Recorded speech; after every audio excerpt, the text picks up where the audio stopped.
我被雇来做配音，我甚至不知道当他在镜头下做木偶戏时，我应该说些什么来布置。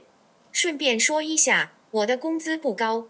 我说什么都可以，反正他什么都不懂。我想他根本没有看到他在滚动。我喜欢河流鲫鱼、湖、黑萝卜汤。お前もその動画に釣られたのか？時間がかからないことを願っています。只要视频涉及到一个有趣的主题，这样我们就能学到东西。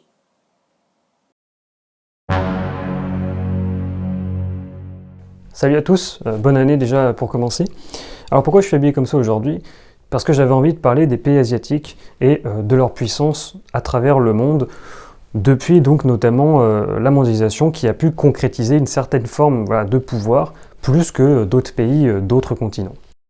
Le but est donc de parler un petit peu du processus de mondialisation à travers ce focal centré sur l'importance des pays qui composent le continent asiatique, notamment la Chine, qui est peut-être l'exemple le plus prégnant au sein de cette partie du monde. Alors on remarquera que le budget décor et costume est exceptionnel, je ne vais pas m'étendre là-dessus, tissu doux comme de la soie, magnifique, classe, élégance, c'est nickel. Allez, c'est parti.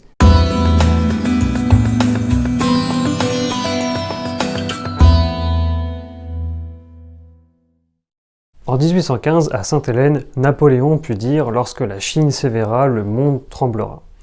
Alors, on connaît ces mots depuis qu'Alain Perfit en a écrit un livre en 1973, assurant que, grâce à une population abondante et à de fortes richesses, la Chine est destinée à s'imposer sur la scène internationale, sur les plans économiques, commerciaux, politiques. Cela n'a rien d'étonnant si l'on songe au fait que, durant plus de 10 siècles, le monde était dominé par les empires asiatiques, indiens et chinois notamment, avant leur étiolement vers la fin du XVIIIe siècle avec l'émergence des modèles des pays occidentaux que nous connaissons. Mais voilà, la mondialisation contemporaine, débutant dans la décennie 70-80, consacre le grand retour d'une Asie qui était anciennement triomphante. À tel point qu'aujourd'hui, ayant pris conscience de la convergence des marchés pour peser dans les échanges mondiaux, étant une zone qui abrite des géants économiques, commerciaux et diplomatiques, étant devenu un carrefour du processus de mondialisation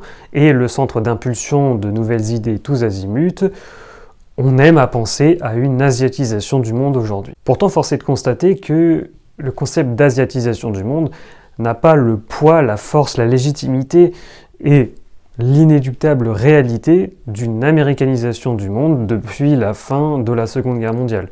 Culturellement, idéologiquement, voire politiquement, le rayonnement asiatique n'est donc limité et cette asiatisation du monde incomplète. Incomplète pourquoi? Parce qu'elle se limite à certains pays du continent asiatique.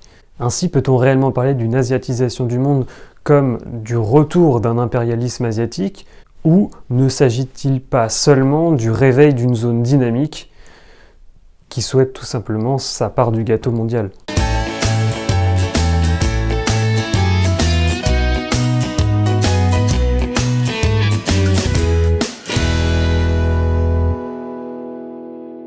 À bien des égards, la mondialisation consacre une place croissante de l'Asie dans le monde. Tout d'abord parce qu'il y a une logique commerciale aujourd'hui qui ne se pense plus sans l'Asie. Les années 70 et 80 ont marqué l'émergence de ce qu'on appelle les tigres et les dragons, grâce à une stratégie de promotion des exportations et de vol d'oies sauvages selon la théorie d'Akamatsu. Ces évolutions successives dans les produits industrialisés ont permis aujourd'hui donc à l'Asie de peser pour plus de 30% du commerce mondial. Pour l'Inde notamment, dès 1991, il y a eu un tournant majeur sous le régime de Rao. Elle est entrée à l'OMC en 1995, misant tout sur la mondialisation.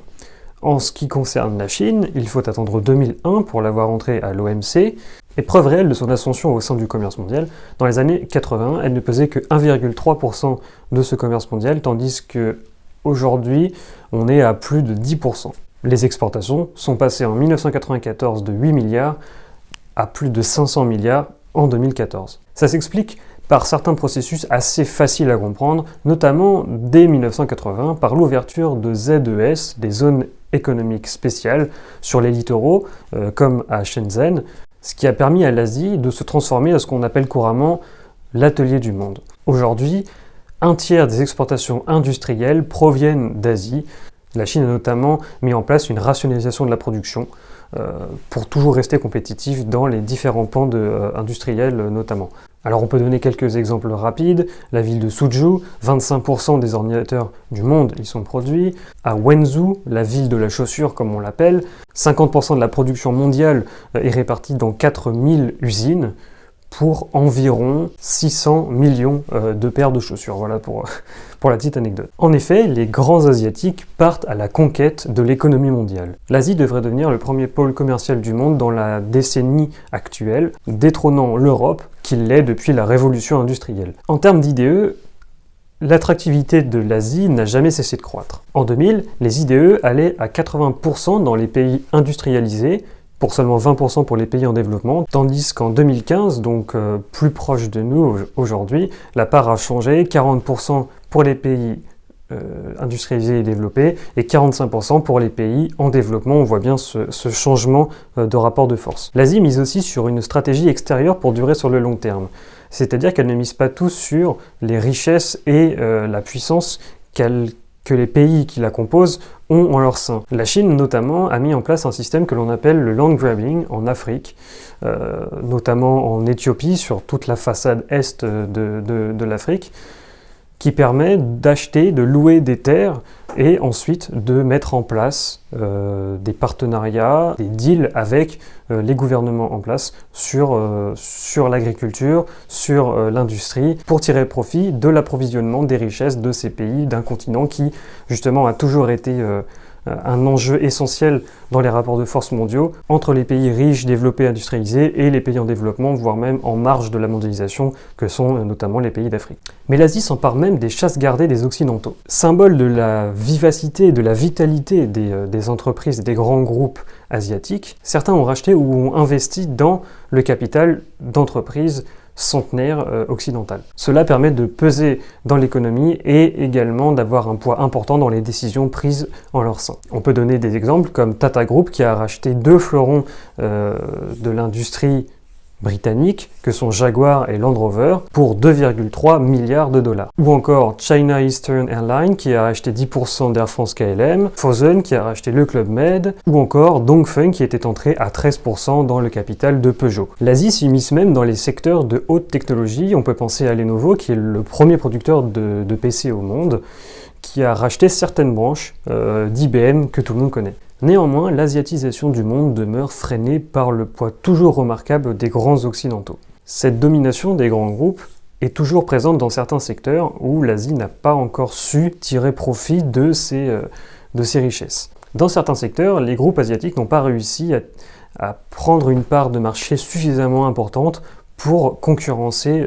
les occidentaux. On peut penser notamment à la distribution, puisque le top 3 n'est pas asiatique, Walmart, Amazon et Costco. On voit bien donc là qu'il s'agit de 3 Américains. Dans le divertissement, par exemple, en 2015, Walt Disney Company, Time Warner et Vivendi, mi-américain, mi-français, forment le podium qui, une nouvelle fois, ne laisse pas de place au groupe asiatique. Dans l'énergie, à part Sinopec, qui est en première position d'ailleurs, aucune entreprise asiatique ne fait partie du top 10, qui pour l'instant est toujours la chasse gardée des groupes américains, britanniques, comme ExxonMobil, Shell, BP, etc. Enfin, dans la consommation grand public, puisque c'est le reflet visible de tous de la mondialisation, L'Oréal, Unilever, Apple, Nike dominent et Samsung, Midea Electric, etc. peinent à rivaliser aujourd'hui. D'autant que l'influence culturelle est mineure. Or, elle est réellement importante lorsqu'il s'agit de développer sa puissance au sein d'autres cultures et d'autres pays. La mondialisation a assurément, et jusqu'à présent, concrétisé la puissance américaine. J'en ai déjà parlé d'ailleurs dans une autre vidéo sur le président américain. Elle a permis de diffuser les valeurs, les idéaux américains, notamment dans le cinéma, où l'industrie hollywoodienne représente encore 85% des recettes mondiales. On peut donc citer Buena Vista pour Walt Disney, Sony pour Columbia, Fox, Universal, MGM. L'American Way of Life s'est développé partout et sur tous les plans. Nike, Adidas nous habille, Netflix nous divertit, McDonald's nous nourrit, anecdote, même Ben Laden pour qui le modèle américain était l'ennemi absolu. On a bien retrouvé là où il se cachait, du coca, des films pornographiques, etc., ce qui prouve bien à quel point ce modèle pouvait être fédérateur, même pour ceux qui le critiquent. A l'inverse, la culture asiatique peine à se développer et à plaire. Elle ne perce que peu, notamment dans le cinéma, si on pense aux films hongkongais d'arts martiaux de Jackie Chan, de Donnie Yen, ou encore d'un aspect très symbolique de la culture asiatique, la langue, la diaspora, un petit peu la gastronomie. Cela reste quand même très limité et assez peu fédérateur justement. Mais après tout, c'est parce que les faiblesses du modèle asiatique n'incitent pas à une asiatisation du monde. S'il est permis de nuancer le risque ou la peur du modèle asiatique, c'est parce que certes, il débouche sur une zone qui est économiquement intégrée et viable, mais elle est inégalement développée et ne parle pas d'une seule voix sur le plan politique. L'Asie demeure donc, malgré l'émergence, un continent plein d'inégalités. D'ailleurs, certains pays ont un coefficient de Gini qui est très élevé, notamment la Chine, la Birmanie, la Thaïlande. Autrement dit, il ne peut pas y avoir d'asiatisation du monde si les modèles de gouvernance et de développement ne sont pas viables sur le long terme pour l'ensemble de la zone et s'ils n'arrivent pas à être perçus comme positivement sur la scène internationale. Et c'est donc pour cela qu'il y a encore des faiblesses dans ces modèles-là. Si bien qu'in fine, plus qu'une asiatisation du monde, on peut parler d'une désaméricanisation. La contestation des États-Unis a débuté même dès le début des années 80. Déjà en 1979, Ezra Vogel parlait du Japon comme d'une puissance qui fait frémir les États-Unis. Japan as number one. Bon, c'était une époque où le Japon était encore le leader des pays asiatiques sur les plans politique et économique. En 1995, Luttwak parle d'un rêve américain en danger. Il y développe notamment la peur et la réalité incontestable d'un déclin des États-Unis sur certains plans, notamment l'insalubrité, la fonction publique qui se délite et, une nouvelle fois, la peur d'un Japon grandissant. Sur certains plans, l'Asie et notamment la Chine contestent les États-Unis. Par exemple, l'économie américaine est en partie tenue par la Chine qui détient environ 1200 milliards de dollars de dette des États-Unis. Sur le plan diplomatique et politique, la Chine entend bien s'ériger en géant pour asseoir encore plus sa puissance et limiter celle des États-Unis justement. Elle participe à l'APEC, à l'ASEAN plus 3, tandis que Trump s'était retiré du TPP, même si aujourd'hui, maintenant, les choses vont changer avec l'arrivée de Joe Biden. Mais à cette époque-là, il y a encore quelques années, c'était vraiment le contraste entre une Asie, donc la Chine, qui souhaitait vraiment s'investir au sein des différents traités mondiaux, et les États-Unis qui se repliaient sur eux-mêmes. La Chine a longtemps misé sur une diplomatie de développement pacifique. Barthélemy Courmont parle en 2009 d'une grande séduction. La Chine utilise le triptyque soft, hard et smart power justement pour se développer sans paraître hostile aux yeux des autres puissances. D'ailleurs, le monde de demain se pense et se fabrique en Asie. La technologie façonne le monde de demain et l'Asie compte bien prendre part à ce nouvel enjeu. Sony a dépassé Facebook dans la réalité virtuelle, la ville de Baidu a développé un grand centre de recherche et développement en intelligence artificielle. On peut donner d'autres exemples, par exemple en Corée du Sud, l'Institut national de sciences et de technologie d'Ulsan, qui travaille sur des batteries à l'eau de mer. Robots, technologie et médecine s'associent notamment à Singapour, à Hong Kong. La recherche et développement chinoise en matière de technologie augmente de 20% par an, ce qui est quand même une augmentation énorme pour un pays justement qui mise sur les technologies de demain. Afin d'accompagner cette montée en gamme, les pays d'Asie, notamment la Chine, ont donc misé sur une modernisation des moyens de production, notamment avec le plan Made in China 2025, qui pense un système de production modernisé dans les années à venir. Finalement, puisque l'Asie n'a pas vraiment de vocation à dominer le monde, est-ce qu'on ne peut pas parler seulement d'un rééquilibrage des puissances? Lorsqu'Hubert Védrine théorise l'hyperpuissance américaine dans les années 90, le monde bipolaire est tombé, mais le monde multipolaire, voire même apolaire, n'est pas encore de mise. Comme le disait le Premier ministre chinois en 2013, Li Keqiang, aucune nation ne peut réussir seule. La relative asiatisation du monde n'est donc en réalité qu'un rééquilibrage des puissances, un retour à un ordre plus stable. 所以我是没用的，这很好。我很气愤。说起来，它很适合我，这几欧元可以在菠菜里放黄油。